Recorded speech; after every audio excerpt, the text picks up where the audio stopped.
Hello my dear students, science with Shanta channel में आप सबका स्वागत है। आज हम क्लास 7 एनसीईआरटी से chapter number 12 reproduction in plants ये पढ़ेंगे। तो चलो शुरू करते हैं। तो first of all dear students, do you know what is reproduction? Reproduction term पहले भी आपने पिछले क्लासेस में पढ़े होंगे। थोड़ा रिकॉल करके देखो। अच्छा चलो, तो मैं तुम्हें समझाती हूँ। रिप्रोडक्शन में री मतलब again, okay, and production means to make. तो जो एग्जिस्टिंग पहले से था चीज, उसको फिर से मेक करना, दिस इज कॉल्ड रिप्रोडक्शन। तो रिप्रोडक्शन बायोलॉजी में जब हम ये टर्म इस्तेमाल करते हैं या बोलते हैं, तो इसका मतलब है to form a new individual. क्योंकि बायोलॉजी तो ऑर्गेनिज्म से डील करती है, तो ऑर्गेनिज्म जब एक नया प्रोड्यूस होता है, कहाँ से? Existing organism. पहले से एक ऑर्गेनिज्म था जिससे एक नया ऑर्गेनिज्म का डेवलपमेंट हुआ है, तब हम रिप्रोडक्शन टर्म का इस्तेमाल करते हैं। जब आप एनसीईआरटी पढ़ते हैं इस चैप्टर में, तो फर्स्ट पैराग्राफ में ही आपको रिप्रोडक्शन का डेफिनेशन भी मिल जाता है।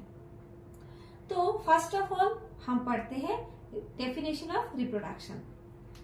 The production of new individuals from their parents. The production of new individuals from their parents is called reproduction. तो ये प्रोसेस है जिससे पेरेंट से एक नया इंडिविजुअल प्रोड्यूस हो रहा है, और ये जो पेरेंट्स है वो सेम स्पीशीज में है। एक स्पीशीज ऐसा एक समूह है जहां पे जो इंडिविजुअल्स है उस एक ही स्पीशीज के अंडर में वो रिप्रोडक्शन कर सकते हैं। तो आप ये डेफिनेशन लिख सकते हैं, आप नोट डाउन कर सकते हैं आपके रफ कॉपी में। अगर आप रफ कर रहे हो तो रफ कॉपी में नोट डाउन कर सकते हो। Definition of reproduction is the production of new individuals from their parents. अब ये रिप्रोडक्शन का यूज क्या है? प्रोसेस तो हमको पता चल गया कि जब एक नया इंडिविजुअल प्रोड्यूस होता है एग्जिस्टिंग ऑर्गेनिज्म से, एग्जिस्टिंग मतलब उनके पेरेंट्स से। अब इसका यूज क्या है? क्यों चाहिए ये रिप्रोडक्शन? क्यों जरूरी है? ये एक बहुत इंपॉर्टेंट एक कैरेक्टरिस्टिक है। कोई भी लिविंग ऑर्गेनिज्म हो वो रिप्रोडक्शन जरूर करेगा, ये भी हमें ध्यान में रखना है। लिविंग ऑर्गेनिज्म का, लिविंग बीइंग होने का एक जो कैरेक्टरिस्टिक फीचर है, दैट इज रिप्रोडक्शन। अगर ये लिविंग बीइंग है then it will surely do reproduction. Okay, now what is the use? Reproduction से क्या होता है? जैसे कि हर जीव का मृत्यु है, तो आफ्टर द डेथ, अगर ऐसा डेथ हमेशा होता जाए और कभी बर्थ ना हो, तो then what will happen? Number of set of individuals कम हो जाएंगे।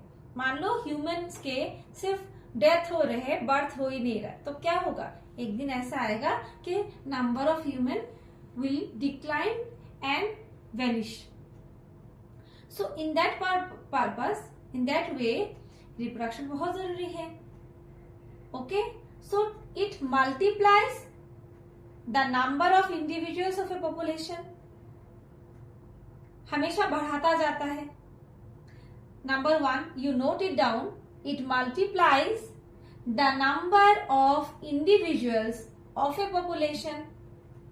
Number 2, it ensures the continuity of life generation after generation.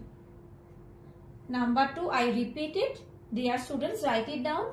It ensures the continuity of life generation after generation. Okay, so these two are the main use of reproduction.